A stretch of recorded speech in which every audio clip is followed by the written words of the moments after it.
엄마 장례식 마지막 날, 빈소가 텅 비어갈 때 한복을 입은 백발의 노인이 조용히 들어왔습니다. 노인은 엄마 영정 앞에서 한참을 울었죠. 그리고는 제게 봉투를 건네며 말했죠. 나는 내 친어머니란다. 며칠 후 봉투를 열었을 때 제 인생을 뒤흔드는 진실이 담겨 있었습니다. 저는 엄마의 영정 앞에 무릎을 꿇고 앉아 있었습니다.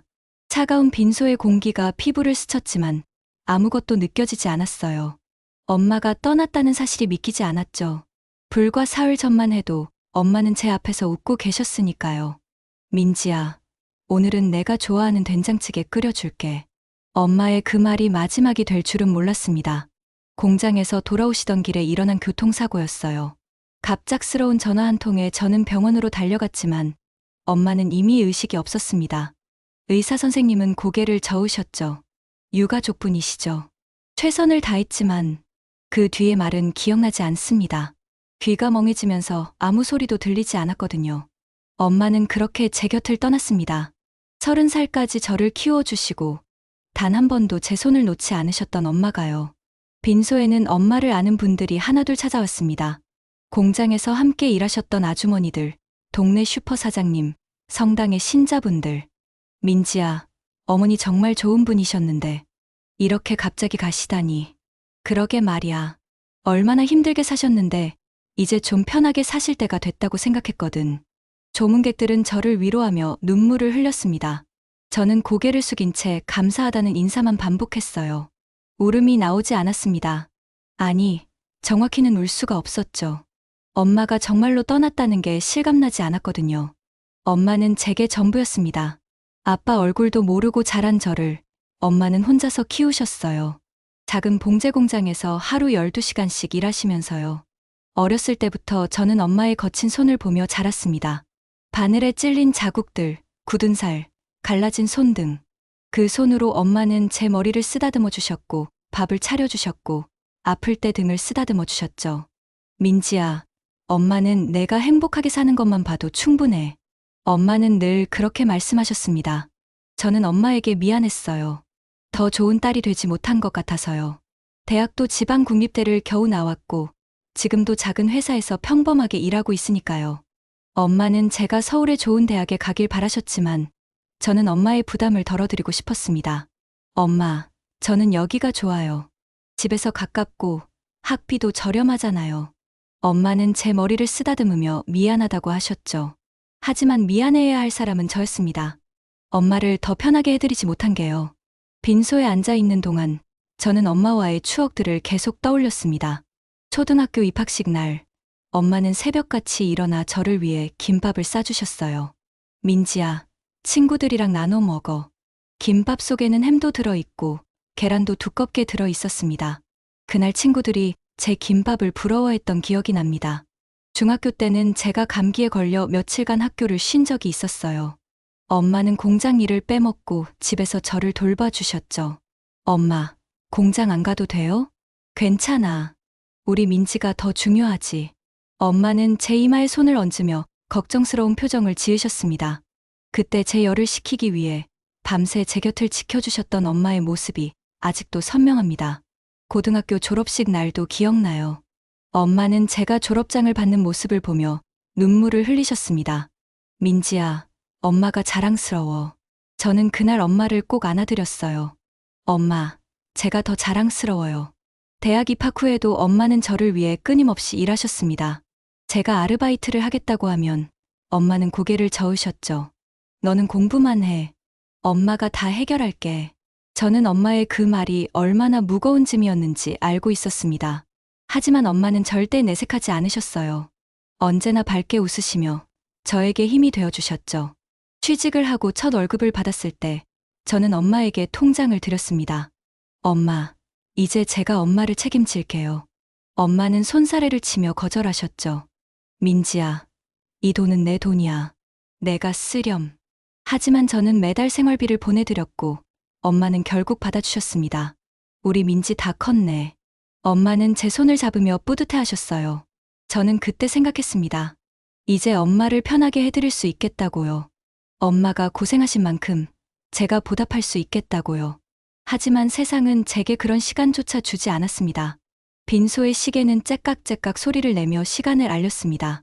밤이 깊어갈수록 조문객들의 발걸음도 뜸해졌어요. 저는 엄마의 영정을 바라보며 말없이 앉아 있었습니다. 엄마의 사진 속 얼굴은 편안해 보였어요. 살아생전에는 늘 피곤해 보이셨는데 사진 속에서만큼은 평온한 표정이셨죠.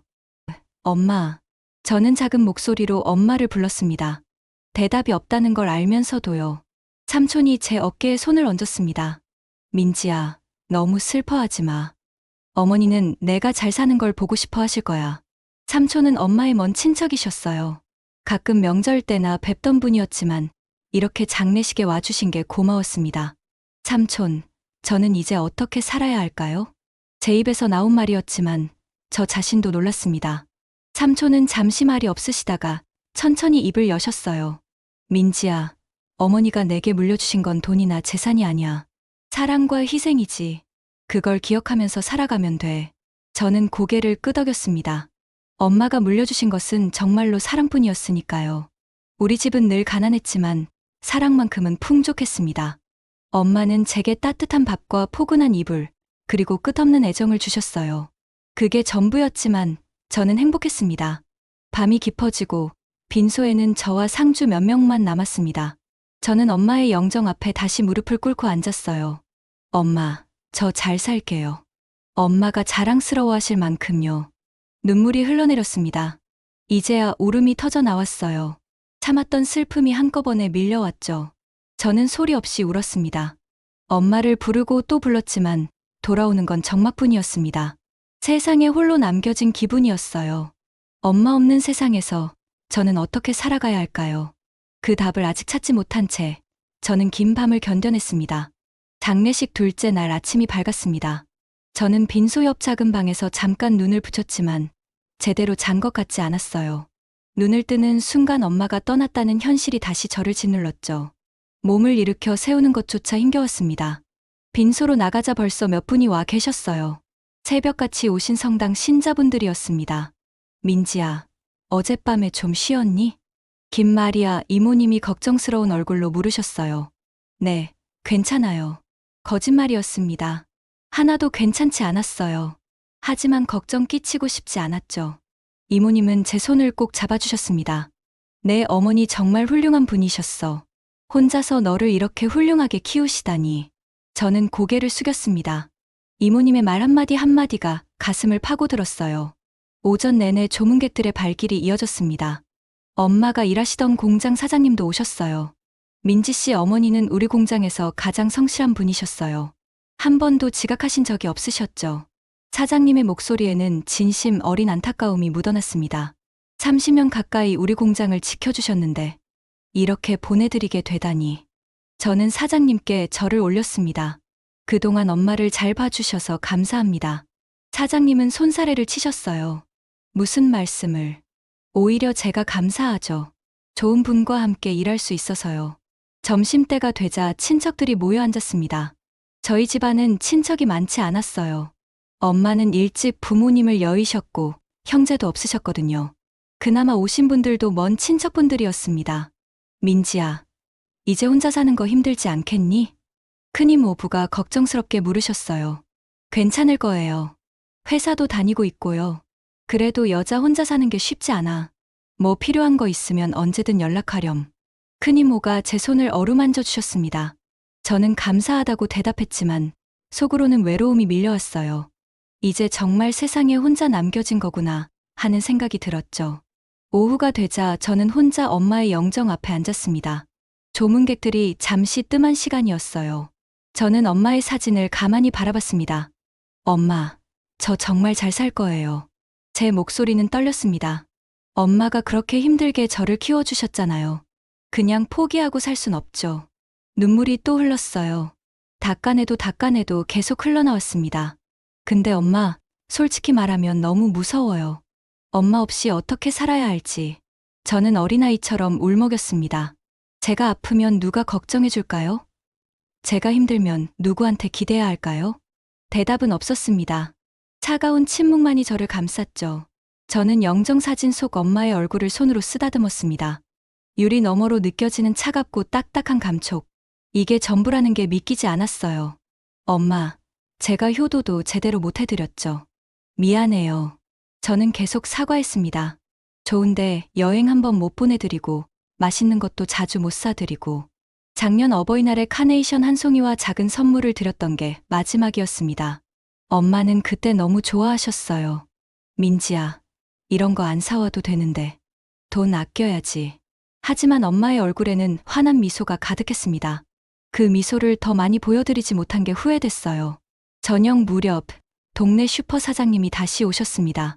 손에는 과일 바구니를 들고 계셨어요. 민지야, 내 엄마 정말 좋은 분이셨어. 우리 슈퍼에서 물건 사가실 때마다 항상 웃으시면서 인사하셨거든. 사장님은 눈시울을 붉히셨습니다.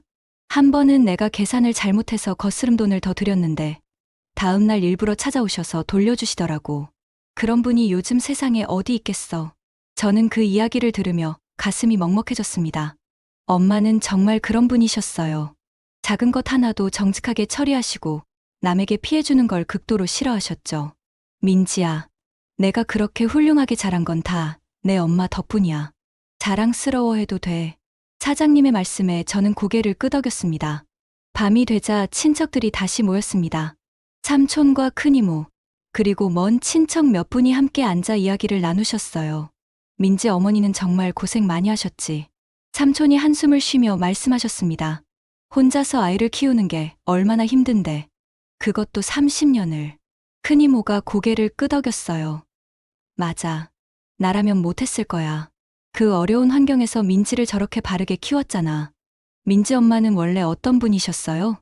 젊은 조카가 물었습니다. 저도 귀를 기울였어요. 사실 엄마의 젊은 시절 이야기를 많이 들어본 적이 없었거든요. 삼촌이 잠시 생각에 잠기더니 입을 열었습니다. 민지 엄마는 원래 성격이 굉장히 밝았어. 항상 웃고 다녔지. 그런데 민지를 낳고 나서는 좀 달라지셨어. 훨씬 더 조용해지고 진지해지셨달까. 큰이모가 거들었어요. 뭐, 엄마가 되면 다 그렇지. 책임감 때문에 달라지는 거야. 저는 그 이야기를 들으며 가슴이 아팠습니다. 엄마는 저 때문에 자신의 삶을 포기하신 거였죠.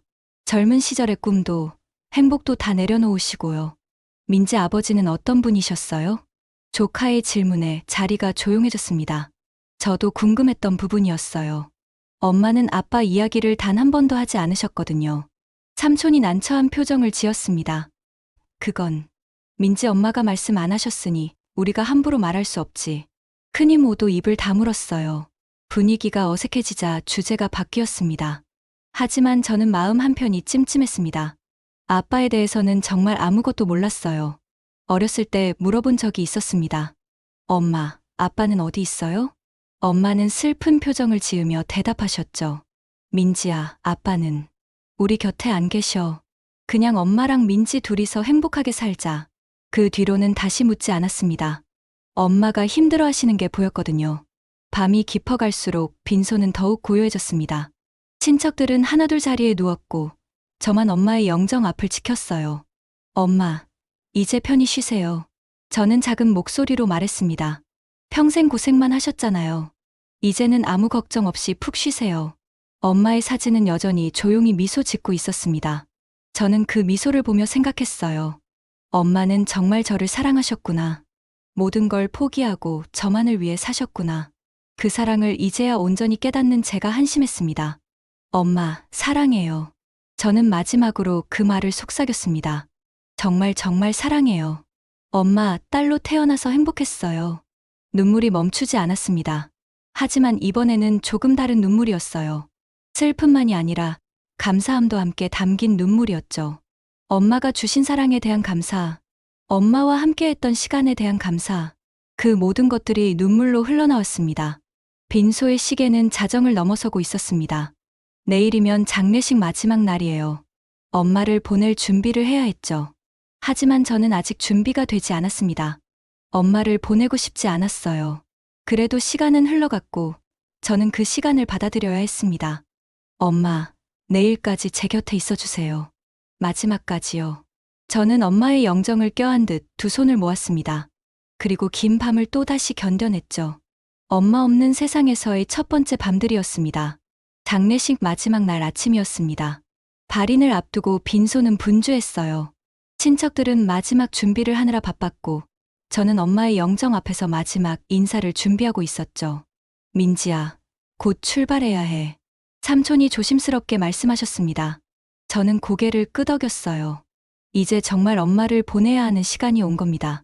가슴이 무너지는 것 같았지만 저는 눈물을 참았습니다.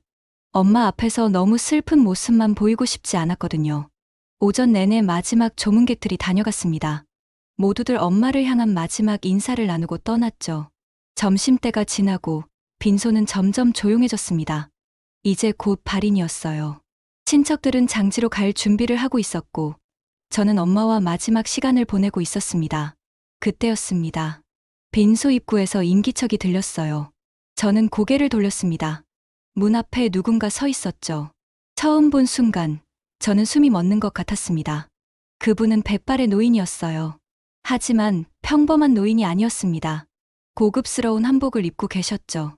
은은한 광택이 나는 옥색 저고리에 진한 남색 치마. 한눈에 봐도 비싼 옷이라는 걸 알 수 있었어요. 노인의 자태는 우아했습니다. 곧게 편 허리, 단정한 자세. 마치 드라마에서나 보던 재벌가의 부인 같았죠. 아니, 오랜 역사를 지닌 명문가의 어르신 같았습니다.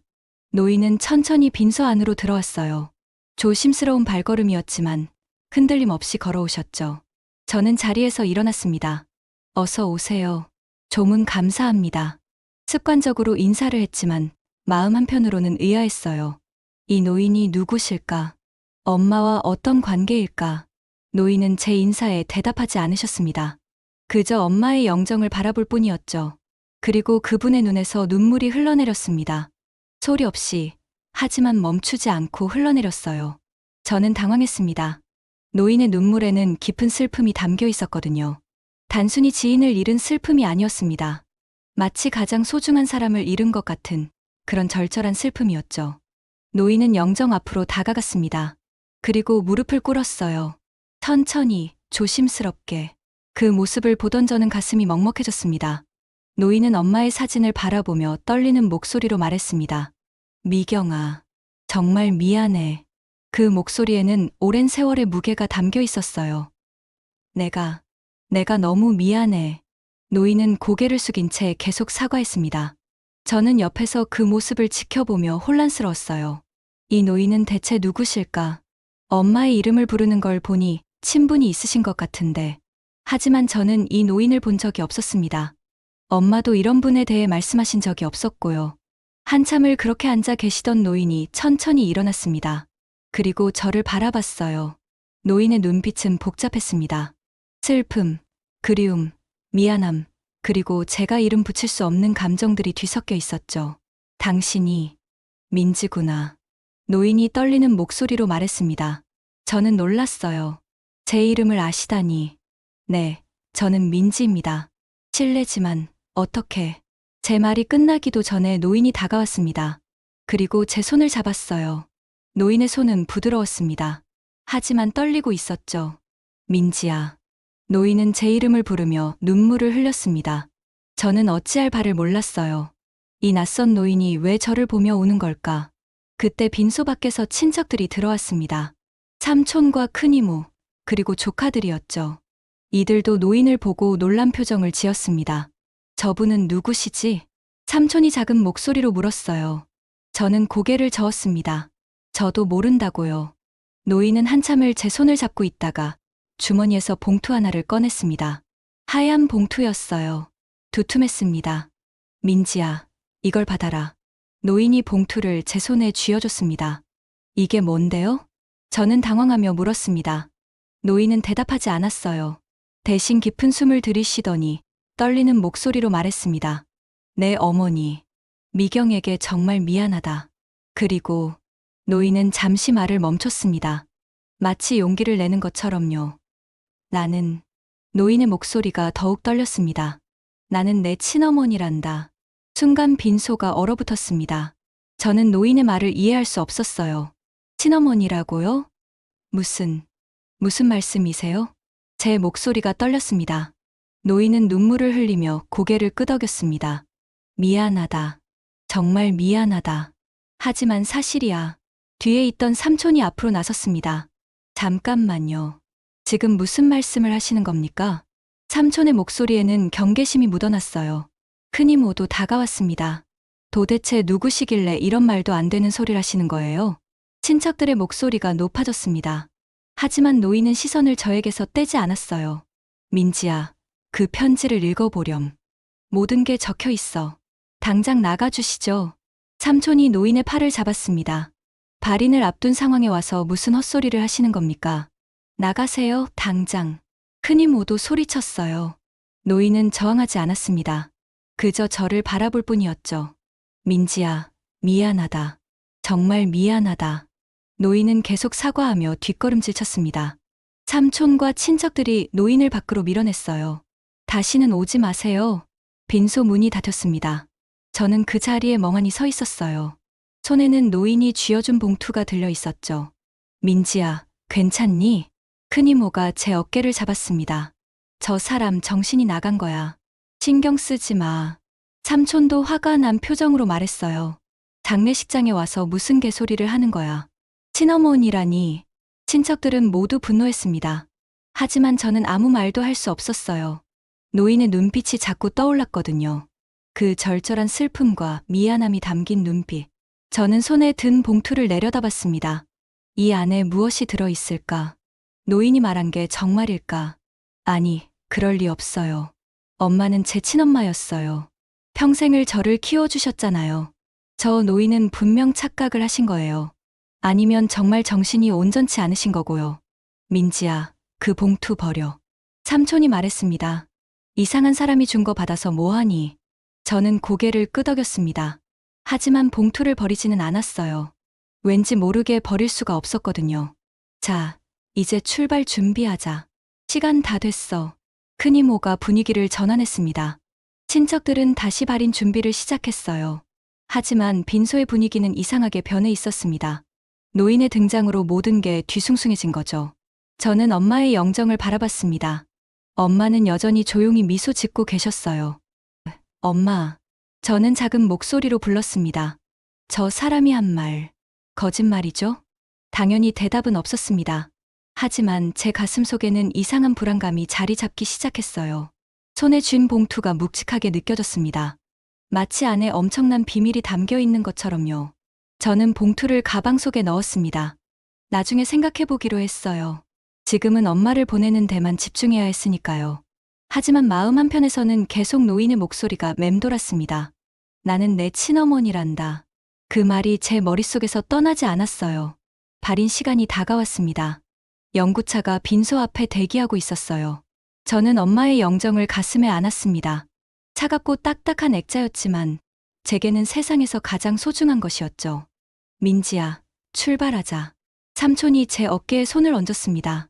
저는 고개를 끄덕였어요. 하지만 발걸음이 떨어지지 않았습니다. 이렇게 엄마를 보내면 정말 끝인 거잖아요. 다시는 엄마를 볼 수 없는 거잖아요. 민지야. 큰이모가 제 손을 잡았습니다. 어머니가 편히 가실 수 있게 해드려야지. 저는 깊은 숨을 들이쉬었습니다. 그리고 천천히 발걸음을 옮겼어요. 영구차까지 가는 짧은 거리가 끝없이 길게 느껴졌습니다. 영정을 영구차에 안치하는 순간 제 눈에서 눈물이 쏟아졌어요. 이제 정말 끝이구나. 엄마와의 마지막 이별이구나. 친척들이 차례로 영구차에 올랐습니다. 저도 뒤를 따라 올라타려는 순간이었어요. 잠깐만요. 멀리서 누군가의 목소리가 들렸습니다. 저는 고개를 돌렸어요. 아까 그 백발의 노인이었습니다. 다시 돌아온 거예요. 노인은 숨을 헐떡이며 달려왔습니다. 나이가 많으신데도 불구하고 필사적으로 달려오셨죠. 다시 왔어? 당장 돌아가. 삼촌이 소리쳤습니다. 하지만 노인은 멈추지 않았어요. 영구차 앞까지 와서 무릎을 꿇었습니다.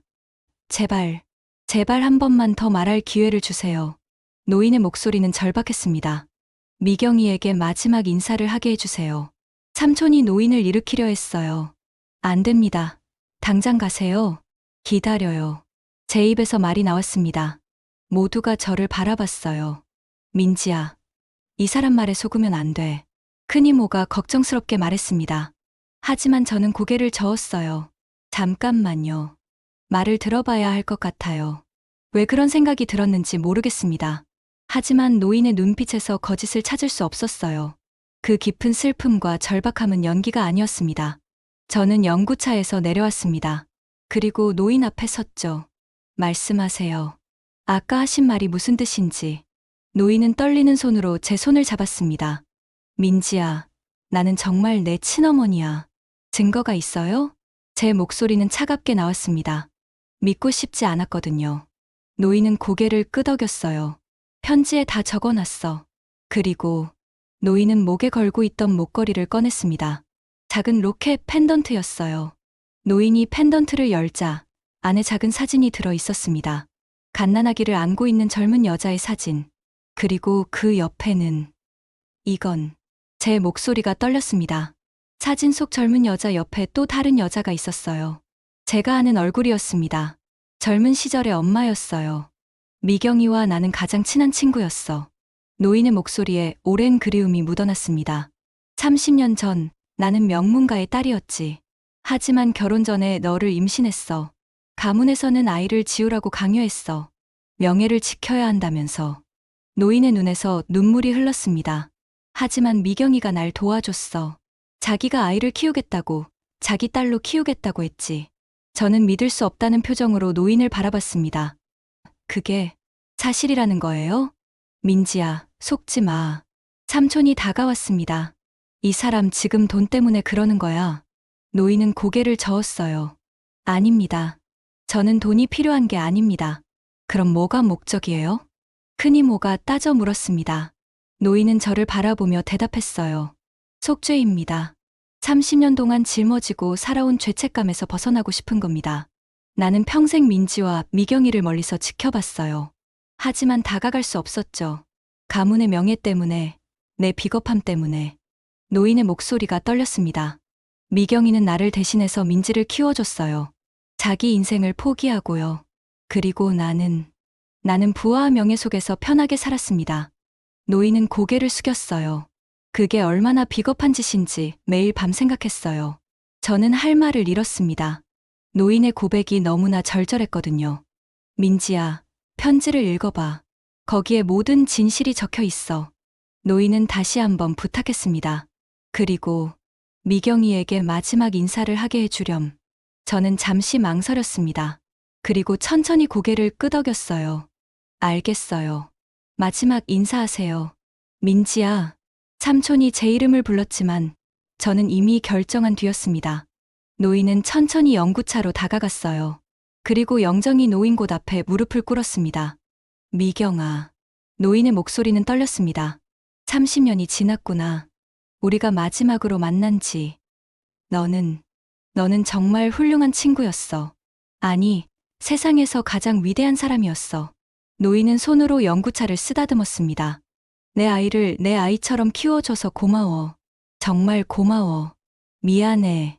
너에게 너무 큰 짐을 지웠어. 내 인생을 빼앗았어. 노인의 울음소리가 커졌습니다. 하지만 너는 한 번도 원망하지 않았지. 오히려 민지를 사랑으로 키웠어. 그게 얼마나 고마운지 몰라. 얼마나 미안한지 몰라. 주변이 조용해졌습니다. 친척들도 더 이상 말리지 않았어요. 노인의 진심이 느껴졌으니까요. 미경아, 이제 편히 쉬어. 민지는 내가 지켜볼게. 아니, 지켜보는 게 아니라 제대로 책임질게. 노인은 영구차에 이마를 대고 한참을 울었습니다. 저도 모르게 눈물이 흘렀어요. 이 광경이 너무나 슬펐거든요. 두 여자의 30년 전 약속.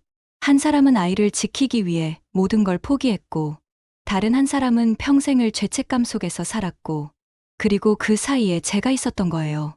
한참 후에 노인이 일어났습니다. 눈이 새빨개져 있었어요. 민지야, 편지를 꼭 읽어보렴. 노인은 제 손을 잡았습니다. 그리고 나를 용서하지 않아도 괜찮아. 다만 미경이만큼은 기억해줘.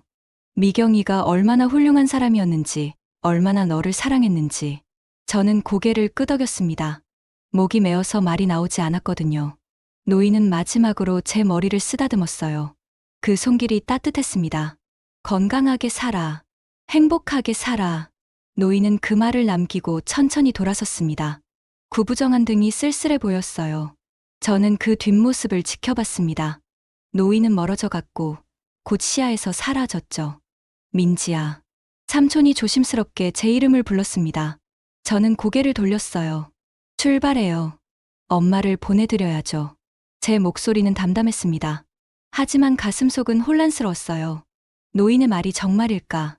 엄마는 제 친엄마가 아니었던 걸까? 아니, 그보다 중요한 건 엄마가 얼마나 큰 희생을 하신 건가 하는 거였습니다. 연구차가 출발했습니다.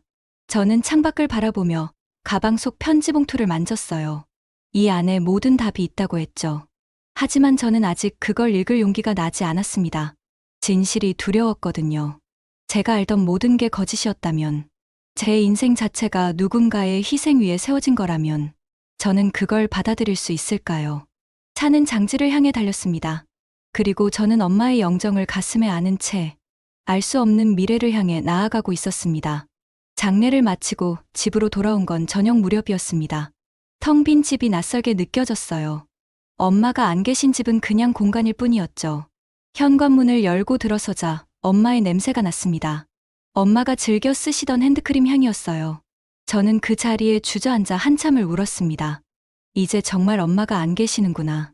다시는 민지야, 밥 먹어라는 말을 듣지 못하는구나. 눈물이 멈추지 않았어요. 한참을 울고 나서야 저는 간신히 몸을 일으켰습니다. 거실 소파에 가방을 내려놓았죠. 가방 속에서 하얀 봉투가 보였습니다. 그 노인이 준 편지였어요. 저는 봉투를 꺼내 손에 들었습니다. 두툼했습니다. 안에 여러 장의 편지지가 들어있는 것 같았어요. 하지만 뜯을 수가 없었습니다. 이걸 읽으면 모든 게 달라질 것 같았거든요. 저는 봉투를 탁자 위에 내려놓았습니다. 그리고 부엌으로 갔어요. 물을 마시려고요. 컵을 꺼내는데 엄마가 즐겨 쓰시던 머그잔이 보였습니다. 힘내세요라고 적힌 분홍색 머그잔. 제가 작년 생신 때 선물로 드렸던 거예요. 저는 그 머그잔을 꺼내 물을 마셨습니다. 엄마가 이 잔으로 물을 마시셨겠죠. 아침마다 커피를 드셨을 거고요. 그 생각만으로도 눈물이 났습니다. 거실로 돌아와 소파에 앉았어요. 탁자 위의 봉투가 제 시선을 사로잡았습니다. 읽어야 할까요? 아니면 그냥 버려야 할까요? 저는 며칠간 그 봉투를 외면했습니다. 출근도 하지 않고 집에만 있었어요. 회사에는 휴가를 냈죠. 하루 종일 멍하니 앉아 있거나 잠만 잤습니다. 친구들이 연락을 했지만 받지 않았어요. 아무것도 하고 싶지 않았거든요. 사흘째 되는 날 밤이었습니다. 저는 잠이 오지 않아 거실을 서성이고 있었어요. 그러다 탁자 위의 봉투를 다시 보게 됐죠. 읽어야 하나. 저는 혼잣말을 했습니다. 노인의 목소리가 떠올랐어요. 편지를 꼭 읽어보렴. 거기에 모든 진실이 적혀 있어. 저는 천천히 봉투를 집어 들었습니다. 이번에는 정말 읽어야 할 것 같았어요. 진실을 알아야 한다는 생각이 들었죠. 손이 떨렸습니다. 봉투를 뜯는 것조차 무서웠어요. 하지만 저는 용기를 냈습니다. 천천히 봉투를 열었죠. 안에는 여러 장의 편지지가 들어 있었습니다. 정갈한 필체로 빼곡하게 적혀 있었어요. 저는 깊은 숨을 들이쉬고 첫 장을 펼쳤습니다. 민지에게. 편지는 그렇게 시작됐습니다. 이 편지를 읽고 있다면 넌 이미 모든 걸 알게 됐겠구나. 나는 송혜리입니다. 너의 친어머니. 그 첫 문장을 읽는 순간 제 손이 떨렸어요. 하지만 저는 계속 읽어 내려갔습니다. 30년 전 나는 25살이었어. 송씨 가문의 외동딸로 태어나 부족함 없이 자랐지. 우리 집안은 대대로 내려온 명문가였어. 재산도 많았고 사회적 지위도 높았지. 하지만 그만큼 가문의 명예를 중요하게 여겼어. 저는 편지를 읽으며 상상했습니다. 젊은 시절의 노인을 떠올려 봤어요. 나는 재벌 2세와 약혼한 상태였어. 가문끼리 정한 결혼이었지. 나는 그 사람을 사랑하지 않았어. 하지만 거부할 수 없었어. 그게 내 운명이라고 생각했으니까. 그러던 어느 날 나는 한 남자를 만났어. 편지의 내용은 계속 이어졌습니다. 그 사람은 가난한 화가였어.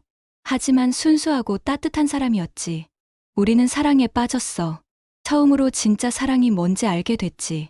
하지만 우리의 사랑은 오래가지 못했어. 가문에서 알게 됐거든. 내가 다른 남자를 만난다는 걸. 저는 가슴이 아팠습니다. 이야기가 어떻게 끝날지 알 것 같았거든요. 가족들은 나를 가뒀어. 그 남자를 만나지 못하게 했지. 그리고 나는 임신했다는 걸 알게 됐어. 너였어, 민지야. 너를 임신한 거야. 저는 편지를 잡은 손에 힘을 주었습니다. 가문에서는 당장 아이를 지우라고 했어. 약혼자 집안에 알려지면 큰일 난다고, 가문의 명예가 추락한다고. 하지만 나는 너를 지키고 싶었어.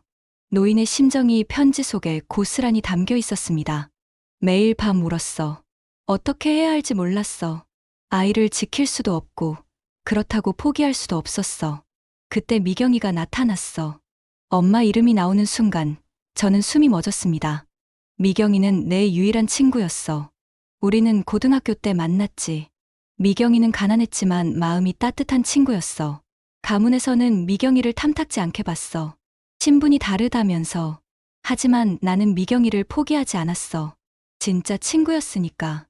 저는 눈물을 흘리며 편지를 읽었습니다. 미경이에게 모든 걸 털어놨어. 임신한 것도, 아이를 지을 수 없다는 것도. 그랬더니 미경이가 말했어. 혜림아, 내가 아이를 키울게. 나는 믿을 수 없었어. 무슨 말이냐고 물었지. 미경이는 웃으며 대답했어. 내 아이를 내 아이로 키울게. 그럼 되잖아. 저는 편지를 읽다가 잠시 멈췄습니다. 눈물이 너무 많이 나서 글자가 보이지 않았거든요. 엄마는 그런 결정을 하신 거예요. 친구의 아이를 자신의 아이로 키우겠다고. 자신의 인생을 포기하면서까지. 나는 미경이에게 말렸어. 그럴 순 없다고. 미경이는 내 인생이 있다고. 젊은데 어떻게 남의 아이를 키우냐고. 하지만 미경이는 고집을 꺾지 않았어. 혜림아, 나는 내가 행복했으면 좋겠어. 그리고 아이도 행복했으면 좋겠어. 내가 둘 다 지킬 수 있다면 나는 기꺼이 그렇게 할 거야. 편지를 읽는 제 손이 떨렸습니다. 엄마는 정말 위대한 분이셨어요. 결국 우리는 그렇게 하기로 했어. 미경이는 시골로 내려가서 출산 준비를 했어. 내 배가 불러올 때까지 함께 있었지. 그리고 너를 낳았어. 1995년 5월 15일. 제 생일이었습니다. 너를 처음 안았을 때의 그 느낌을 절대 잊을 수 없어. 세상에서 가장 소중한 존재였어. 내 피와 살로 이루어진 아이. 하지만 나는 너를 미경이에게 넘겨줘야 했어. 그게 얼마나 고통스러웠는지 몰라. 내 품에서 떠나가는 너를 보며 나는 울고 또 울었어. 저는 편지를 읽으며 노인의 아픔을 느꼈습니다. 그 고통이 얼마나 컸을까요? 미경이는 너를 데리고 떠났어. 나는 가문의 요구대로 약혼자와 결혼했지. 그리고 명문가의 안주인으로 살았어. 겉으로는 행복해 보였겠지. 부와 명예를 다 가진 여자였으니까. 하지만 나는 매일 밤 너를 그리워하며 울었어. 노인의 고백이 계속됐습니다. 미경이와는 연락을 끊었어. 가문에서 감시하고 있었거든. 하지만 나는 포기할 수 없었어. 너를 지켜보고 싶었어. 그래서 비밀리에 사람을 고용했어. 미경이가 일하는 공장의 익명 후원자가 됐지. 저는 그 대목을 읽고 깜짝 놀랐습니다. 매달 일정 금액을 후원했어. 미경이가 너를 편하게 키울 수 있도록. 공장 사장님께도 따로 부탁했어. 미경이를 잘 챙겨달라고. 그리고 너의 학비도 몰래 보냈어. 미경이는 그게 공장 복지 혜택인 줄 알았을 거야. 하지만 사실은 내가 보낸 돈이었어. 저는 충격을 받았습니다. 우리가 가난하지 않게 살 수 있었던 건, 제가 학교를 다닐 수 있었던 건, 모두 노인의 도움 때문이었던 거예요. 나는 멀리서 너를 지켜봤어. 초등학교 입학식 날, 나는 몰래 학교에 갔어. 너와 미경이가 손을 잡고 걸어가는 모습을 봤지. 너는 그렇게 예뻤어. 미경이를 닮아서 착하고 밝게 자라고 있었어. 저는 눈물을 닦으며 계속 읽었습니다. 중학교 졸업식 때도, 고등학교 입학식 때도 갔어. 항상 멀리서 지켜봤어. 다가갈 수는 없었지만, 너는 정말 훌륭하게 자라고 있었어. 미경이가 얼마나 잘 키웠는지 알 수 있었지. 나는 미경이에게 너무 감사했어. 그리고 미안했어. 편지는 노인의 회한으로 가득했습니다. 30년이 지났어. 나는 이제 늙었고, 미경이도 늙었지. 그리고 며칠 전 미경이가 떠났다는 소식을 들었어. 내 가슴이 찢어지는 것 같았어. 미경이는 30년 동안 너를 위해 살았어. 자기 인생을 포기하고, 결혼도 하지 않았어. 너 하나만을 위해 살았지. 그게 얼마나 큰 희생인지 아니? 저는 고개를 끄덕였습니다. 알아요, 엄마. 이제 알 것 같아요. 민지야, 미경이는 내 친엄마보다 더 훌륭한 엄마였어. 나는 너를 낳았을 뿐이야. 하지만 미경이는 너를 키웠어. 사랑으로, 희생으로, 평생의 헌신으로. 그게 진짜 엄마야. 편지의 마지막 장이 다가오고 있었습니다. 저는 떨리는 손으로 마지막 페이지를 펼쳤어요. 그리고 거기에 적힌 내용을 보고 숨이 멎었습니다. 마지막 페이지에는 노인의 마지막 고백이 적혀 있었습니다. 민지야, 이제 너에게 모든 걸 말해야 할 것 같아. 미경이가 얼마나 큰 희생을 했는지. 저는 편지를 읽으며 가슴이 조여왔어요. 미경이는 원래 꿈이 많은 친구였어. 대학에 가서 공부하고 싶어 했지. 선생님이 되고 싶다고 했어. 성적도 좋았어. 충분히 대학에 갈 수 있었지. 하지만 너를 키우기로 결정하면서 그 꿈을 포기했어. 저는 그 사실을 몰랐습니다. 엄마가 그런 꿈을 가지고 계셨다는 것을요. 미경이는 고등학교를 졸업하자마자 봉제 공장에 취직했어. 너를 키우기 위해 돈이 필요했거든. 18살 소녀가 갓난아기를 키운다는 게 얼마나 힘든 일인지 아니? 주변 사람들의 시선도 따가웠을 거야. 혼자 아이를 키운다고 미혼모라고 수근거렸겠지. 저는 눈물을 흘렸습니다. 엄마가 겪었을 고통이 느껴졌거든요. 하지만 미경이는 절대 포기하지 않았어. 너를 위해서라면 뭐든지 할 수 있다고 했지. 공장에서 하루 12시간씩 일했어. 주말에도 일했어. 손이 부르트고 바늘에 찔려도 쉬지 않았어. 모든 게 너를 위해서였어. 편지는 엄마의 희생을 상세히 기록하고 있었습니다. 내가 3살 때 큰 병에 걸렸던 거 기억하니? 저는 기억하지 못했어요. 너무 어렸으니까요. 폐렴이었어. 입원해야 했지. 미경이는 병원비를 마련하기 위해 밤낮으로 일했어. 낮에는 공장에서 일하고 밤에는 식당에서 설거지를 했어. 그러면서도 매일 병원에 와서 너를 돌봤어. 1달 동안 제대로 자지도 못했지. 저는 가슴이 무너지는 것 같았습니다. 엄마가 그렇게까지 하셨다니. 나는 그때 몰래 병원비를 보냈어. 미경이는 그게 의료보험 혜택인 줄 알았을 거야. 하지만 사실은 내가 낸 돈이었어. 그래도 미경이의 고생을 덜어줄 순 없었지. 밤낮으로 일하며 너를 돌보는 미경이를 보면서 나는 매일 울었어. 내 비겁함 때문에 미경이가 고생하는 거였으니까. 노인의 죄책감이 편지 곳곳에 묻어났습니다. 내가 초등학교에 입학할 때도 그랬어. 미경이는 내게 새 옷을 사주기 위해 2달 동안 저축했어. 자기는 낡은 옷을 입으면서 말이야. 입학식 날, 미경이가 너를 보며 웃던 모습을 잊을 수 없어. 너무 자랑스러워했거든. 내가 학교에 간다는 게. 저는 그날을 기억했습니다. 엄마가 정말 행복해 하셨던 거려. 나는 몰래 장학금을 만들었어. 내가 다니는 학교에 익명으로 기부금을 냈지. 그래서 내가 초등학교 때부터 장학금을 받을 수 있었던 거야. 미경이는 내가 공부를 잘해서 받는 거라고 생각했을 거야. 물론 내가 공부를 잘한 것도 맞아. 하지만 그 돈은 내가 넣은 거였어. 저는 충격을 받았습니다. 제가 받았던 장학금들이 사실은 노인이 만든 거였다니. 중학교 때도 고등학교 때도 그랬어. 너희가 부족함 없이 살 수 있도록 계속 돈을 보냈어. 공장 사장님께도 계속 부탁했어. 미경이의 월급을 넉넉히 주시라고. 사실 미경이가 받던 월급의 절반은 내가 보탠 거야. 저는 편지를 읽다가 잠시 멈췄습니다. 너무 많은 사실이 한꺼번에 밝혀지고 있었거든요. 우리 삶의 뒤편에는 노인이 있었던 거예요. 보이지 않는 곳에서 계속 우리를 도와주고 있었던 겁니다. 하지만 그게 다가 아니야. 편지는 계속됐습니다. 미경이는 너를 위해 자기 인생을 완전히 포기했어. 결혼도 하지 않았어.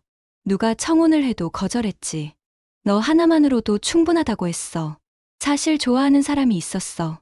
공장에서 일하던 남자였지. 그 사람도 미경이를 좋아했어. 청혼도 했어. 하지만 미경이는 거절했어. 민지가 있어서요. 저는 민지만 키우고 싶어요. 그 말을 듣고 그 남자는 떠났어. 저는 가슴이 찢어지는 것 같았습니다. 엄마는 저 때문에 사랑도 포기하신 거예요. 미경이는 평생을 너만을 위해 살았어. 아침에 일어나면 내 아침을 챙기고, 밤늦게 들어와도 내 저녁을 차려주고, 아프면 밤새 간호하고, 내가 학교에서 상을 받으면 자기 일처럼 기뻐하고, 내가 슬프면 함께 울어주고, 그게 미경이의 30년이었어. 저는 소리내어 울었습니다. 엄마, 나는 그 모든 걸 멀리서 지켜봤어. 미경이가 얼마나 훌륭한 엄마인지 매일 느꼈어. 그리고 내가 얼마나 비겁한 사람인지도 깨달았지. 나는 편안한 삶을 살면서 미경이는 고생하며 너를 키웠어. 이게 공평한가? 아니지. 하지만 나는 그 불공평함을 바로잡을 용기가 없었어. 노인의 자책이 편지 속에 가득했습니다. 가문의 명예, 남편의 체면, 사회적 지위. 그런 것들이 두려워서 나는 너를 찾아갈 수 없었어. 비겁했어. 정말 비겁했어. 미경이는 모든 걸 희생했는데 나는 아무것도 희생하지 않았어. 돈을 보내는 것으로 죄책감을 달랬을 뿐이야. 저는 노인의 고백을 읽으며 복잡한 감정이 들었습니다. 미워해야 할까요? 이해해야 할까요? 민지야, 나는 내게 용서를 구하지 않을 거야. 용서받을 자격이 없으니까. 하지만 한 가지만은 알아줬으면 해. 미경이가 얼마나 위대한 사람이었는지. 미경이는 단순히 너를 키운 게 아니야. 자기 인생 전체를 너에게 바친 거야. 그게 얼마나 큰 사랑인지 아니? 저는 고개를 끄덕였습니다. 알아요. 이제 알아요. 그리고 민지야. 편지의 마지막 부분이 다가오고 있었습니다. 나는 이제 너에게 모든 걸 돌려주려고 해. 내가 가진 것들을 말이야. 나는 평생 부와 명예 속에서 살았어. 하지만 그게 다 무슨 소용이야. 진짜 소중한 건 잃어버렸는데. 너와 함께한 시간, 엄마로서의 시간. 그걸 돈으로 살 수는 없어. 하지만 적어도 물질적인 것만이라도 내게 주고 싶어. 저는 다음 문장을 읽고 숨이 멎었습니다. 나는 내 모든 개인 재산을 너에게 상속하기로 했어. 송씨 그룹의 지분 15%, 강남의 빌딩 3채, 그리고 여러 부동산과 예금. 대략 5천억 원 정도 될 거야. 저는 믿을 수 없었습니다. 5천억 원이라니. 이건 내 것이야, 민지야. 내가 30년 동안 너에게 주지 못한 것들에 대한 보상이야. 미경이가 30년 동안 희생한 것에 대한 보답이기도 하고. 물론 돈으로 미경이의 희생을 갚을 순 없어. 하지만 적어도 내가 편하게 살 수 있게 해주고 싶어. 미경이가 바랐던 것처럼 편지는 거의 끝나가고 있었습니다. 민지야, 이 돈을 잘 써줘. 내 행복을 위해 써도 좋고, 미경이가 했던 것처럼 다른 사람들을 돕는 데 써도 좋아. 내가 선택해. 나는 다만 내가 행복했으면 좋겠어. 미경이도 그걸 바랐을 거야. 마지막 문장이 다가왔습니다. 민지야, 건강하게 살아. 그리고 행복하게 살아. 미경이를 잊지 마. 미경이가 얼마나 너를 사랑했는지 기억해. 그게 내가 너에게 부탁하는 전부야. 너의 친어머니, 송혜림. 편지가 끝났습니다. 저는 편지를 내려놓고 한참을 울었어요. 모든 게 너무나 충격적이었습니다. 제가 알던 모든 것이 달라져 있었거든요. 엄마는 제 친엄마가 아니었어요. 하지만 친엄마보다 더 큰 사랑을 주신 분이었죠. 자신의 모든 것을 희생하면서요. 그리고 노인은 멀리서 우리를 지켜보며 평생을 죄책감 속에서 살아오셨던 거예요. 두 여자의 30년. 한 사람은 모든 걸 포기하고 아이를 키웠고, 다른 한 사람은 멀리서 지켜보며 도왔고, 그 사이에 제가 있었던 겁니다. 저는 엄마의 사진을 꺼내 들었어요. 엄마, 제가 몰랐어요. 엄마가 얼마나 큰 희생을 하셨는지 이제야 알았어요. 눈물이 멈추지 않았습니다. 엄마, 사랑해요. 정말 정말 사랑해요. 세상에서 가장 위대한 엄마예요. 저는 엄마의 사진을 가슴에 안았습니다. 그리고 한참을 울었어요. 밤이 깊어갔지만 저는 계속 울었습니다. 슬픔과 감사가 뒤섞인 눈물이었어요. 다음 날 아침, 저는 부은 눈으로 일어났습니다. 밤새 울어서 눈이 퉁퉁 부어 있었어요. 하지만 마음은 조금 가라앉아 있었습니다. 편지를 읽고 나니 모든 게 명확해졌거든요. 저는 탁자 위에 노인 편지를 다시 펼쳤습니다. 노인이 남긴 마지막 부분을 다시 읽고 싶었어요. 나는 내 모든 개인 재산을 너에게 상속하기로 했어. 그 문장을 읽으며 저는 여전히 믿기지 않았습니다. 5천억 원이라는 금액이 실감나지 않았죠. 제가 평생 벌어도 모을 수 없는 돈이었으니까요. 하지만 더 중요한 건 그 돈의 의미였습니다. 노인이 30년 동안 품고 살았던 죄책감, 엄마에게 미안했던 마음, 저에게 해주지 못했던 것들에 대한 보상, 그 모든 게 담긴 유산이었어요. 편지 봉투를 다시 뒤적이자 다른 서류들이 나왔습니다. 저는 그걸 꺼내 살펴봤어요. 법률사무소 이름이 적힌 문서들이었습니다. 재산 상속 계약서라고 적혀 있었죠. 저는 떨리는 손으로 서류를 펼쳤습니다. 첫 페이지에는 노인의 인적사항이 적혀 있었어요. 송혜림, 1970년생.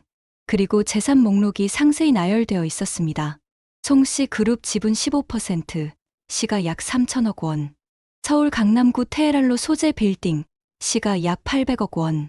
서울 서초구 반포동 소재 빌딩, 시가 약 600억 원. 경기도 성남시 분당구 소재 상업용 건물, 시가 약 400억 원. 국내외 주식 및 채권, 약 500억 원. 예금 및 현금성 자산, 약 700억 원. 총 상속 재산 추정가액 6천억 원. 저는 숨이 막혔습니다.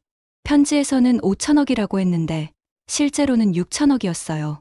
상상할 수 없는 금액이었죠. 다음 페이지에는 상속 조건이 적혀 있었습니다. 상속인 이민지 1995년 5월 15일생. 상속 개시 송혜림 사망 시 또는 이민지가 서면으로 수락 의사를 밝힌 즉시. 조건 없음. 조건이 없다는 게 놀라웠습니다. 보통 이런 거에게 상속에는 조건이 붙잖아요. 회사 경영에 참여한다든지, 가문의 이름을 이어간다든지. 하지만 노인은 아무 조건도 달지 않았어요. 그냥 제게 모든 걸 주겠다는 거였습니다. 다음 서류는 변호사의 연락처였습니다. 김정훈 변호사, 정훈법률사무소. 그리고 메모가 적혀 있었어요. 민지 씨, 상속 절차에 대해 문의 사항이 있으시면 언제든 연락 주세요. 송혜림 여사님께서 모든 것을 미리 준비해 두셨습니다. 저는 서류를 내려놓고 창밖을 바라봤습니다. 노인은 정말 철저하게 준비했던 거예요. 언젠가 제게 모든 걸 넘겨주기 위해서요. 하지만 저는 혼란스러웠습니다. 이 돈을 받아야 할까요? 받을 자격이 있을까요? 저는 노인을 원망했었어요. 엄마의 장례식에 나타나서 충격적인 말을 했을 때 저는 노인이 미웠습니다. 하지만 이제는 달랐어요. 편지를 읽고 나니 노인의 아픔이 느껴졌거든요. 30년 동안 멀리서 지켜보기만 해야 했던 친어머니의 고통. 매일 밤 눈물을 흘렸을 노인의 모습이 상상됐어요. 저는 핸드폰을 집어들었습니다. 그리고 변호사 사무소 번호를 눌렀죠. 신호음이 울렸습니다. 1번, 2번, 3번. 네, 정훈 법률사무소입니다. 여성 직원의 목소리가 들렸어요. 저, 이민지라고 합니다. 김정훈 변호사님과 통화하고 싶은데요. 아, 이민지 님이시군요. 잠시만 기다려주세요. 직원은 제 이름을 알고 있었습니다. 역시 노인이 미리 얘기해둔 거였어요. 잠시 후 남자 목소리가 들렸습니다. 이민지님, 김정훈 변호사입니다. 연락 주셔서 감사합니다. 목소리가 차분했어요. 편지를 받으셨나 보군요. 네, 받았습니다. 제 목소리가 떨렸습니다. 그래서 이게 정말인지 확인하고 싶어서요. 모두 사실입니다. 이민지님. 변호사의 대답은 단호했어요. 송혜림 여사님께서 3개월 전에 저희 사무소를 찾아오셨습니다. 그리고 모든 개인 재산을 민지님께 상속하겠다는 유언을 남기셨죠. 정식 유언장도 작성하셨고 공증도 마쳤습니다. 저는 숨을 깊이 들이쉬었습니다. 그럼 제가 정말 그 재산을 받을 수 있다는 건가요? 물론입니다. 법적으로 아무 문제가 없습니다. 변호사가 설명을 이어갔어요. 다만 민지님께서 상속을 수락하신다는 의사를 밝혀주셔야 합니다. 그러면 저희가 모든 절차를 진행하겠습니다. 얼마나 걸리나요? 저는 조심스럽게 물었습니다. 대략 1달에서 2달 정도 소요됩니다. 세금 문제도 있고 명예 이전 절차도 복잡하거든요. 하지만 송 여사님께서 이미 상속세를 선납하셨습니다. 네, 저는 놀랐어요. 상속세까지요? 네, 약 3천억 원 정도 되는 금액이었습니다. 송 여사님께서 민지님이 세금 걱정 없이 재산을 받으시길 원하셨습니다. 저는 할 말을 잃었습니다. 노인은 정말 모든 걸 준비해 두셨던 거예요. 제가 아무 부담 없이 재산을 받을 수 있도록요. 그리고 한 가지 더 말씀드릴 게 있습니다. 변호사의 목소리가 조심스러워졌어요. 송 여사님께서 민지님께 전해달라는 메시지가 있습니다. 무슨 메시지요? 이 재산은 미경에게 드리지 못한 것들에 대한 보답이다. 미경의 희생을 헛되게 하지 말고 행복하게 살아달라고 하셨습니다. 저는 눈물이 났어요. 노인은 마지막까지 엄마를 생각하고 계셨던 거죠. 그리고 언제든 나를 만나고 싶으면 연락해도 된다. 하지만 부담 가질 필요는 없다고도 하셨습니다. 연락처를 알려드릴까요? 저는 잠시 망설였습니다. 노인을 만나야 할까요? 네, 알려주세요. 제 입에서 말이 나왔습니다. 변호사는 노인의 전화번호와 주소를 알려줬어요. 서울 성북구 성북동에 계십니다. 한옥에 사시죠? 민지님께서 연락하시면 언제든 만나주실 겁니다. 통화를 끝내고 저는 한참을 멍하니 앉아 있었습니다. 6천억 원. 그 돈이면 평생 일하지 않아도 되는 금액이에요. 제 인생이 완전히 바뀌는 거죠. 하지만 저는 기쁘지 않았습니다. 오히려 무거웠어요. 이 돈의 무게가, 의미가 너무 컸거든요. 엄마의 30년 희생, 노인의 30년 죄책감, 그 모든 게 담긴 유산이었으니까요. 저는 엄마의 사진을 다시 꺼내 들었습니다. 엄마, 제가 뭘 해야 할까요? 당연히 대답은 없었어요. 하지만 엄마라면 뭐라고 하실까 상상해봤습니다. 아마도 이렇게 말씀하셨을 거예요. 민지야, 내가 행복하면 그걸로 충분해. 내 인생은 내가 선택하는 거야. 엄마는 늘 그렇게 말씀하셨어요. 제 선택을 존중해 주셨죠. 저는 결심했습니다. 이 유산을 받겠다고요. 하지만 저만을 위해 쓰지는 않을 거예요. 엄마가 살아온 방식처럼 남을 돕고 나누며 살 거예요. 그게 엄마가 바라셨던 거라고 생각했습니다. 그리고 노인도 만나야겠다고 생각했어요. 제 친어머니니까요. 비록 30년간 떨어져 있었지만 노인도 제 어머니인 건 사실이니까요. 저는 다시 핸드폰을 들었습니다. 그리고 변호사가 알려준 번호를 눌렀어요. 신호음이 울렸습니다. 긴 신호음 끝에 누군가 전화를 받았습니다. 여보세요? 노인의 목소리였어요. 떨리고 있었습니다. 저는 잠시 말을 못했어요. 뭐라고 해야 할지 몰랐거든요. 여보세요? 누구세요? 노인이 다시 물었습니다. 저는 용기를 냈습니다. 저, 민지예요. 전화 너머가 조용해졌어요. 노인도 놀란 것 같았습니다. 민지야. 노인의 목소리에서 눈물이 느껴졌어요. 편지. 읽었어요. 제 목소리도 떨렸습니다. 그리고 변호사님께 연락했어요. 그래. 노인은 울먹이며 대답했습니다. 만나고 싶어요. 제가 말했습니다. 이야기하고 싶은 게 많아요. 전화 너머에서 노인의 울음소리가 들렸어요. 정말, 정말 고맙다, 민지야. 내일 만날 수 있을까요? 저는 물었습니다. 그래. 언제든지 좋아. 노인의 목소리는 기쁨과 슬픔이 뒤섞여 있었어요. 그럼 내일 오후 2시에 뵐게요. 알았어. 기다릴게. 전화를 끊고 저는 깊은 숨을 쉬었습니다.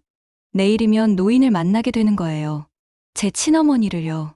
30년 만에 제대로 만나는 거죠. 저는 창밖을 바라봤습니다. 해가 지고 있었어요. 새로운 하루가 끝나가고 있었죠. 그리고 내일은 또 새로운 시작이 될 거예요. 두 어머니의 사랑을 가슴에 품고 저는 새로운 삶을 시작하게 될 겁니다. 다음 날 오후 저는 성북동으로 향했습니다. 택시를 타고 가는 내내 가슴이 두근거렸어요. 노인을 만난다는 게 떨렸거든요. 성북동은 조용한 주택가였습니다. 오래된 한옥들이 골목 사이사이에 자리 잡고 있었죠. 변호사가 알려준 주소를 찾아 걸어갔어요. 골목 끝에 커다란 대문이 보였습니다. 송가라고 적힌 문패가 걸려 있었어요. 저는 초인종을 눌렀습니다. 잠시 후 대문이 열렸어요. 한복을 입은 중년 여성이 나왔습니다. 이민지 님이시죠? 어르신께서 기다리고 계십니다. 그분은 정중하게 인사하며 저를 안내했어요. 대문을 지나자 넓은 마당이 나왔습니다. 잘 가꿔진 정원과 고풍스러운 한옥이 보였죠. 이쪽으로 오세요. 여성의 안내를 따라 대청마루로 올라갔습니다. 그리고 방문이 열렸어요. 노인이 앉아 계셨습니다. 회색 한복을 단정하게 입고 계셨죠. 저를 보자 노인이 천천히 일어났습니다. 민지야. 노인의 목소리가 떨렸어요. 저도 그 자리에 멈춰 섰습니다. 가까이서 본 노인은 장례식 때보다 더 야위어 보였어요. 눈가에는 깊은 주름이 있었고 백발이 성성했습니다. 하지만 눈빛만큼은 또렷했어요. 앉아라. 노인이 조심스럽게 말했습니다. 저는 노인 앞에 앉았어요. 둘 사이에 어색한 침묵이 흘렀죠. 차를 가져올까요? 아까 그 여성이 물었습니다. 그래, 부탁해. 노인이 고개를 끄덕였어요. 여성이 나가고 우리 둘만 남았습니다. 노인은 저를 가만히 바라봤어요. 많이 컸구나. 노인의 눈에서 눈물이 흘렀습니다. 처음 너를 안았을 때는 이렇게 작았는데 노인은 두 손으로 크기를 표현했어요. 아기였던 저의 크기를요. 이제는 이렇게 훌륭한 어른이 됐구나. 저는 아무 말도 할 수 없었습니다. 목이 메었거든요. 편지, 다 읽었니? 노인이 조심스럽게 물었어요. 네, 읽었어요. 제 목소리가 작게 나왔습니다. 그래서 왔어요. 궁금한 게 많아서요. 노인은 고개를 끄덕였습니다. 뭐든지 물어봐. 내가 아는 건 다 말해줄게. 저는 잠시 망설이다가 입을 열었어요. 엄마는 정말 자원해서 저를 키우신 건가요? 그래. 노인의 대답은 확실했습니다. 내가 아무리 말려도 미경이는 고집을 꺾지 않았어. 혜림아, 나는 내가 행복했으면 좋겠어. 그리고 아이도 행복했으면 좋겠어라고 했지. 노인은 눈물을 닦았어요. 미경이는 정말 천사 같은 사람이었어. 자기 인생을 포기하면서까지 남을 도울 수 있는 사람이 세상에 얼마나 되겠니? 저는 고개를 끄덕였습니다. 엄마는 정말 그런 분이셨어요. 어머님은 왜 저를 찾아오신 건가요? 저는 조심스럽게 물었습니다. 30년 동안 멀리서만 지켜보시다가요. 노인은 한참을 말이 없었어요. 그러다 천천히 입을 열었습니다. 미경이가 떠났다는 소식을 들었을 때 내 세상이 무너지는 것 같았어. 미경이는 나의 가장 소중한 친구였어. 그리고 너의 진짜 엄마였지. 그런데 내가 마지막 인사도 못했어. 장례식에도 제때 가지 못했어. 노인의 목소리가 떨렸습니다. 그래서 너라도 만나야겠다고 생각했어. 내가 30년 동안 하지 못한 말을 해야겠다고. 미안하다고, 고맙다고. 그리고 너에게도 사과하고 싶었어. 노인은 저를 똑바로 바라봤어요. 민지야, 나는 내게 엄마 노릇을 하지 못했어. 너를 안아주지도 못했고, 밥을 차려주지도 못했고, 아플 때 돌봐주지도 못했어. 그게 얼마나 비겁한 짓인지 매일 생각했어. 저는 노인의 눈을 바라봤습니다. 그 눈에는 30년의 후회가 담겨 있었어요. 하지만 어머님은 멀리서라도 저를 지켜보셨잖아요. 제가 말했습니다. 돈을 보내주시고, 장학금도 만들어주시고, 그것도 엄마가 하는 일이라고 생각해요. 노인은 고개를 저었어요. 아니야. 그건 진짜 엄마가 하는 일이 아니야. 진짜 엄마는 미경이처럼 하는 거야. 매일 아침 일찍 일어나서 아이 밥 챙기고, 밤늦게까지 일해서 아이 학비 벌고, 아이가 아프면 밤새 간호하고, 그게 진짜 엄마야. 노인의 눈물이 멈추지 않았습니다. 나는 그저 돈을 보냈을 뿐이야. 그걸로 죄책감을 덜려고 했을 뿐이지. 저는 노인의 손을 잡았습니다. 처음으로 노인을 만졌어요. 노인의 손은 차가웠습니다. 어머님도 고통스러우셨을 거예요. 제가 말했습니다. 30년 동안 멀리서 지켜보기만 하는 게 얼마나 힘드셨을까요? 민지야. 노인이 제 손을 꼭 잡았어요. 고맙다. 그렇게 말해줘서. 우리는 한참을 그렇게 손을 잡고 앉아 있었습니다. 차를 가져온 여성이 들어왔어요. 차 드세요. 따뜻한 차가 놓였습니다. 저는 차를 한 모금 마셨어요. 어머님. 저는 조심스럽게 말을 꺼냈습니다. 유산 이야기를 들었어요. 노인은 고개를 끄덕였어요. 그래. 변호사한테 들었겠구나. 왜 그렇게 많은 걸 저에게 주시려는 건가요? 노인은 잠시 생각에 잠겼습니다. 그리고 천천히 대답했어요. 민지야, 나는 평생 부와 명예 속에서 살았어. 송씨 가문의 안주인으로, 재벌가의 부인으로. 겉으로 보면 행복해 보였겠지. 모든 걸 가진 것처럼. 하지만 진짜 소중한 건 하나도 없었어. 노인의 목소리가 쓸쓸했습니다. 남편은 사업에만 관심이 있었고, 나는 그저 집안 장식품 같았어. 아이도 없었어. 아니, 있었지. 너라는 아이가. 하지만 너를 키울 수 없었어. 그래서 나는 늘 공허했어. 무엇을 위해 사는지 몰랐어. 노인은 제 눈을 바라봤어요. 이제 나는 늙었어. 남은 시간이 많지 않아. 그래서 생각했어. 이 재산이 무슨 소용이냐고. 나 혼자 쓰기에는 너무 많고, 그렇다고 의미도 없어.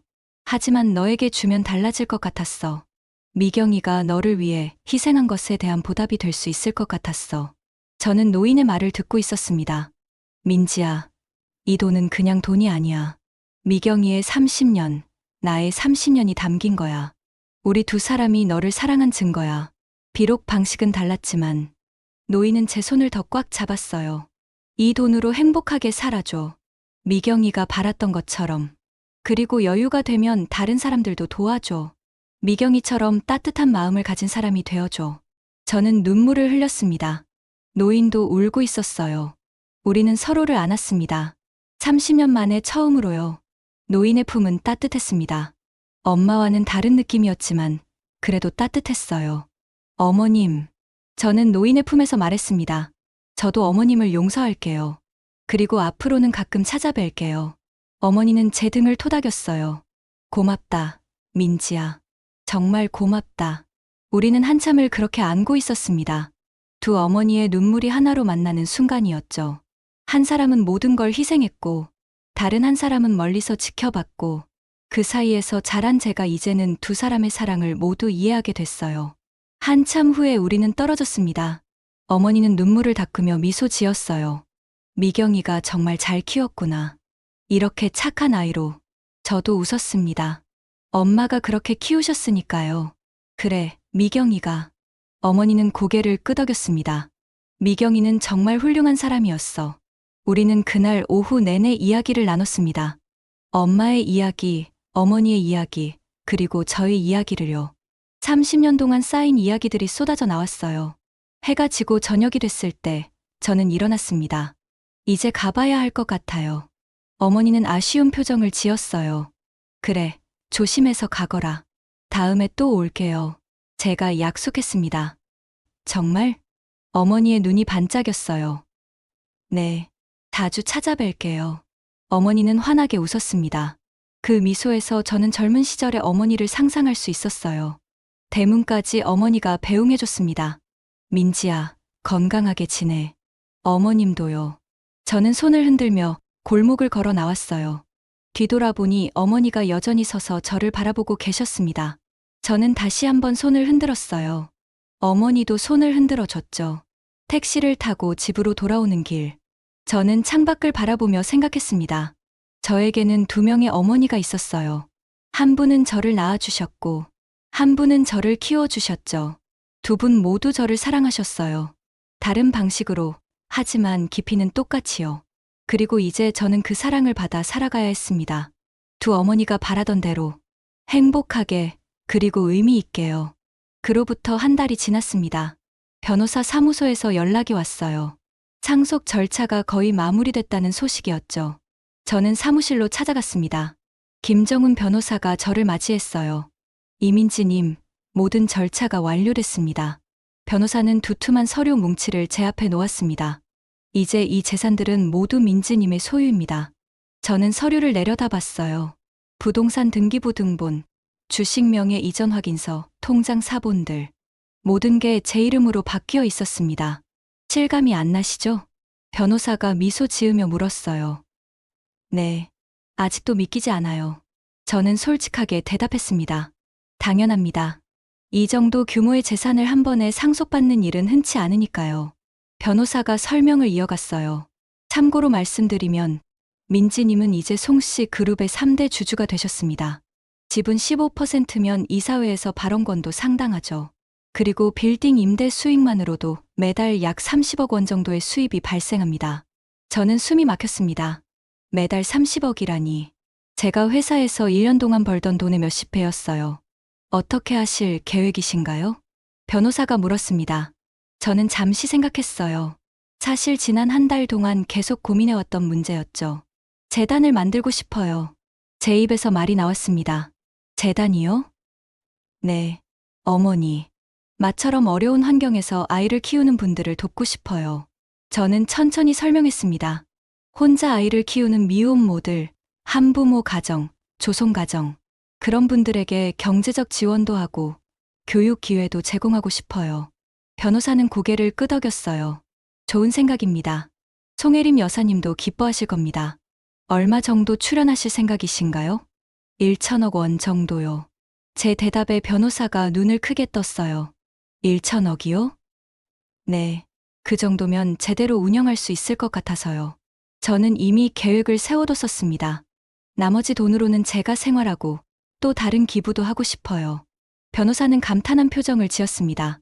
훌륭하십니다. 준비 도와드리겠습니다. 그날부터 저는 재단 설립 준비에 몰두했습니다. 변호사와 회계사, 그리고 사회복지 전문가들을 만났어요. 재단의 목적과 방향을 구체화했죠. 미경사랑재단, 그게 재단의 이름이었습니다. 엄마의 이름을 따서 지었어요. 엄마가 보여주신 사랑을 세상에 나누고 싶었거든요. 재단 설립 소식을 엄마에게 알렸습니다. 전화로요. 민지야, 정말 자랑스럽다. 어머니의 목소리에는 기쁨이 가득했어요. 미경이가 정말 너를 잘 키웠구나. 어머님 덕분이기도 해요. 제가 대답했습니다. 어머님이 도와주셨으니까 엄마가 저를 잘 키울 수 있었던 거잖아요. 어머니는 잠시 말이 없었어요. 그러다 조용히 말했습니다. 민지야, 고맙다. 그렇게 생각해줘서. 사실이에요. 저는 진심으로 말했습니다. 어머님도 저를 사랑하셨어요. 다른 방식으로지만요. 며칠 후 재단 설립 기자회견이 열렸습니다. 많은 기자들이 왔어요. 6천억 원 상속과 1천억 원 재단 설립 소식이 화제가 됐거든요. 저는 떨리는 마음으로 단상에 올랐습니다. 안녕하세요. 이민지입니다. 제 목소리가 회의장에 울렸어요. 오늘 저는 미경사랑 재단 설립을 발표하게 됐습니다. 이 재단은 제 어머니 이미경 여사를 기리기 위해 만들어졌습니다. 저는 준비한 원고를 읽어 내려갔습니다. 제 어머니는 30년 동안 혼자 저를 키우셨습니다. 가난했지만 사랑으로 저를 키우셨죠. 그 사랑을 이제 세상과 나누고 싶습니다. 기자들이 펜을 움직이며 받아 적었어요. 이 재단은 한부모 가정, 조손 가정, 그리고 어려운 환경에서 아이를 키우는 모든 분들을 지원할 것입니다. 경제적 지원뿐만 아니라 교육, 의료, 심리 상담까지 종합적으로 돕겠습니다. 그리고 아이들에게는 장학금과 멘토링 프로그램을 제공하겠습니다. 저는 잠시 말을 멈추고 청중을 바라봤어요. 제가 이 자리에 있을 수 있는 건 두 분의 어머니 덕분입니다. 한 분은 저를 낳아주셨고, 한 분은 저를 키워주셨습니다. 두 분 모두 큰 희생을 하셨죠. 제 목소리가 떨렸습니다. 저는 그 희생을 헛되게 하고 싶지 않습니다. 그래서 이 재단을 만들었습니다. 어머니들의 사랑이 더 많은 사람들에게 전해지길 바랍니다. 기자회견이 끝나고 여러 언론에서 기사가 나왔어요. 6천억 원 상속료, 1천억으로 재단 설립, 어머니의 희생을 기리는 미경사랑 재단, 젊은 재벌녀의 나눔, 사회의 귀감. 기사를 읽으며 저는 뿌듯했습니다. 엄마의 이름이 세상에 알려지는 게 좋았어요. 그날 저녁 어머니에게서 전화가 왔습니다. 민지야, 뉴스 봤어. 어머니의 목소리는 울먹이고 있었어요. 정말 자랑스럽다. 미경이도 하늘에서 기뻐하고 있을 거야. 그랬으면 좋겠어요. 저도 울컥했습니다. 엄마가 자랑스러워 하실까요? 당연하지. 어머니가 단호하게 말했어요. 미경이는 너를 보며 늘 자랑스러워했어. 내가 학교에서 상 받을 때, 대학 입학했을 때, 취직했을 때, 모든 순간 미경이는 너를 자랑스러워했어. 지금도 마찬가지일 거야. 저는 눈물을 닦았습니다. 어머님, 다음 주에 뵐 수 있을까요? 그럼, 언제든 좋아. 같이 엄마 산소에 다녀오고 싶어요. 제 제안에 어머니가 잠시 말이 없었어요. 그러다 떨리는 목소리로 대답했습니다. 그래, 그러자. 미경이한테 인사하러 가자. 다음 주 토요일, 저와 어머니는 함께 묘지로 향했습니다. 어머니가 운전기사와 함께 저를 데리러 왔어요. 차 안에서 우리는 별말 없이 창밖을 바라봤습니다. 1시간쯤 달려 묘지에 도착했어요. 엄마의 산소는 햇볕이 잘 드는 곳에 있었습니다.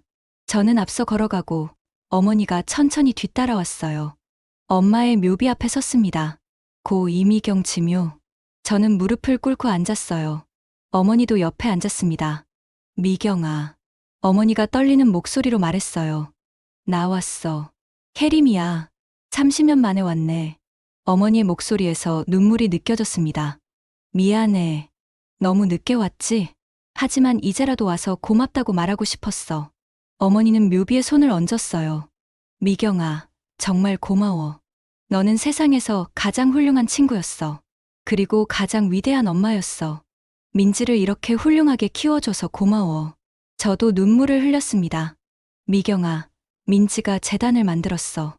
어머니가 계속 말했어요. 내 이름으로 말이야.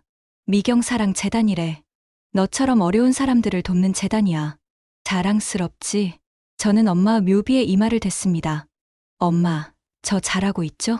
엄마가 원하시던 대로 살고 있어요. 행복하게, 그리고 의미 있게요. 바람이 불었습니다. 마치 엄마가 대답하는 것 같았어요. 우리는 한참을 그렇게 앉아 있었습니다. 해가 기울 때까지요. 돌아오는 차 안에서 어머니가 말했습니다. 민지야, 미경이가 기뻐할 거야. 내가 이렇게 잘 자라줘서. 저도 기뻐요. 제가 대답했습니다. 두 분의 딸이라서요. 어머니는 제 손을 잡았어요. 고맙다, 민지야. 그렇게 말해줘서. 그날 이후로 저는 본격적으로 재단 일을 시작했습니다. 어려운 가정을 찾아가 도움을 주고, 아이들에게 장학금을 전달하고, 엄마들에게 일자리를 알선하고, 매일이 바빴지만 보람찼어요. 한 달에 한 번씩은 엄마를 찾아뵀습니다. 함께 차를 마시며 이야기를 나눴죠. 어머니는 제 이야기를 들으며 늘 미소 지으셨어요. 미경이를 닮았구나. 엄마가 자주 하시는 말이었습니다. 착하고 따뜻한 마음을 가졌어. 나도 닮았어요. 저는 장난스럽게 대답했어요. 어머님의 결단력이요. 어머니는 웃으셨죠. 그래, 우리 딸. 그 말을 들을 때마다 가슴이 따뜻해졌습니다. 계절이 바뀌고 1년이 지났습니다. 재단은 이미 수백 가정을 도왔어요. 많은 아이들이 장학금을 받고 학교에 다녔죠. 엄마들은 일자리를 얻고 희망을 찾았습니다. 재단 사무실에는 감사 편지가 쌓여갔어요. 민지님 덕분에 아이를 학교에 보낼 수 있었습니다. 재단 지원으로 새로운 삶을 시작했습니다. 고맙습니다. 정말 고맙습니다. 편지를 읽을 때마다 저는 울었습니다. 행복한 눈물이었어요. 엄마의 사랑이 이렇게 퍼져나가는 게 느껴졌거든요. 어느 가을날, 저는 다시 엄마 산소를 찾았습니다. 이번에는 어머니와 함께가 아니라 혼자였어요. 엄마 앞에 앉아 말했습니다. 엄마, 저 이제 행복해요. 재단 일도 잘 되고 있고요. 어머님도 자주 뵙고 있어요. 두 분의 딸로 태어난 게 정말 자랑스러워요. 바람이 불었습니다. 나무숲이 흔들렸죠. 엄마가 저에게 주신 사랑, 어머님이 멀리서 보내주신 사랑, 그 사랑으로 저는 지금 다른 사람들을 돕고 있어요. 이게 엄마가 바라시던 거죠? 저는 미소 지었습니다. 앞으로도 계속 잘할게요. 두 분이 자랑스러워 하실 만큼요. 해가 지고 있었습니다. 노을이 아름다웠어요. 저는 일어나 묘비를 한 번 더 쓰다듬었습니다. 엄마, 사랑해요. 평생 사랑할게요. 집으로 돌아오는 길. 저는 하늘을 올려다봤습니다. 별이 하나 반짝이고 있었어요. 엄마인 것 같았습니다. 저를 지켜보고 계신 것 같았죠. 저는 손을 흔들었어요. 그리고 걸었습니다. 새로운 내일을 향해 두 어머니의 사랑을 가슴에 품고 저는 제 길을 걸어가고 있었습니다. 행복하게, 의미 있게, 그리고 사랑으로요. 이야기가 마음에 남았다면 구독과 좋아요로 마음을 나눠주세요. 사연의 주인공에게 전하는 따뜻한 말 한마디는 큰 힘이 됩니다. 당신의 모든 오늘을 진심으로 응원합니다.